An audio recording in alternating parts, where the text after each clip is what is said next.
Place where some of the toughest, hardest chapters in American history were lived, from the Dust Bowl to the Great Depression to the boom and bust oil economy that keeps the lights on around the world. These people don't like to be lectured to about the environment. They've been living off the land for generations. They say they know nature's wrath as well as its gifts, and what they mostly know these days is the price of oil.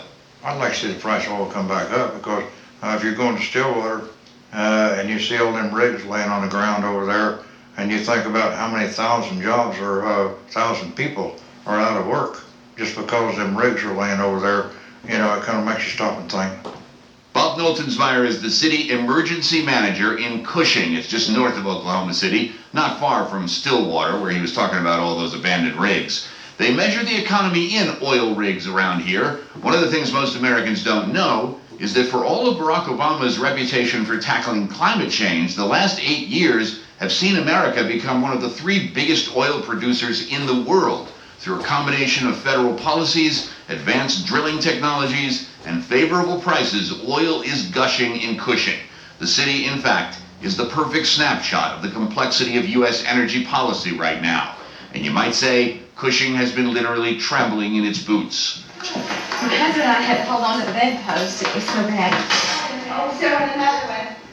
Oh my gosh. We had a 5.0 earthquake November the 6th, and it shook things pretty good, and we recovered very well. That earthquake was huge news around these parts, but Bob Noltensmeyer is a little sensitive talking about it to a couple of strangers from New York City. There are a lot of tree huggers running around here blaming the oil and gas industry. Environmentalists. Okay. The thing of it is, they have a minute responsibility of this. May. There's nothing confirmed on it.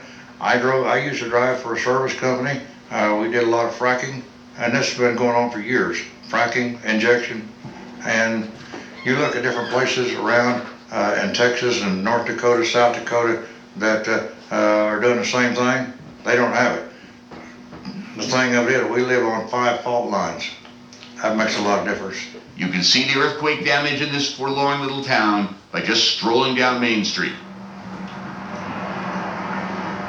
For an earthquake zone, the town of Cushing, Oklahoma doesn't have a lot of dramatic geology. No canyons here, no big rock formations suggesting the power of the earth underneath. But there's damage.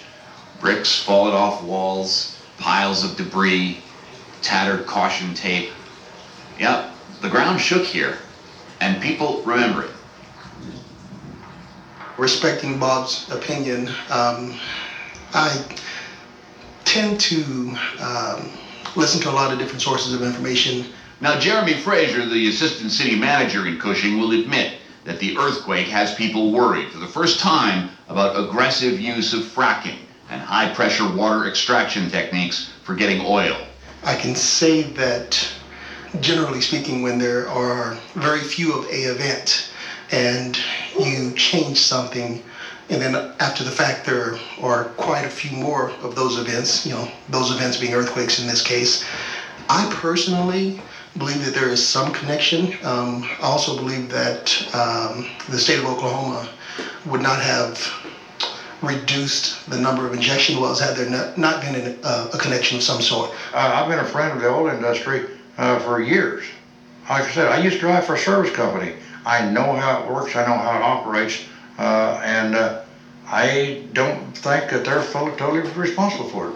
But Bob Noltensmeyer was still shaken by that November 6th quake. It was an emergency he doesn't usually think about. A 5.0 earthquake, I mean, it shook everything, and it did more damage to things than a normal earthquake or tornado or anything would do. It shook a lot of brick loose on different buildings and everything. Luckily, we only had 1 injury, minor, very minor, and we lucked out very well.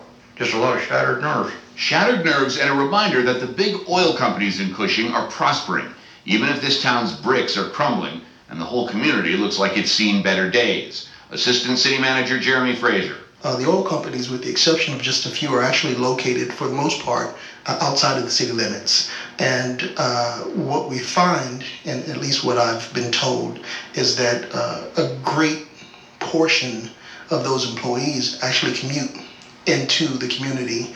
They work at the oil facilities and then they commute back home. In terms of the standard of living within the community, while there are some individuals that prosper, the majority of those people do live outside of at least the city limit. So head outside of town, outside of the city limit, and you see a landscape that looks something like an alien civilization. Sensitivity about environmental regulations and policy is not hard to understand here in Cushing, Oklahoma. On this windy scrubland, the people have bet their livelihood on their lives on fossil fuels. And you can see it just south of Cushing. A huge storage tank facility, the largest in the world, with names like Enbridge, Plains, TEPCO, ConocoPhillips, Sunoco. Together, it holds more than 46 million barrels of oil, capable of setting the price of West Texas crude since 1983. It means oil is everything in this town, and anything that threatens it threatens everything.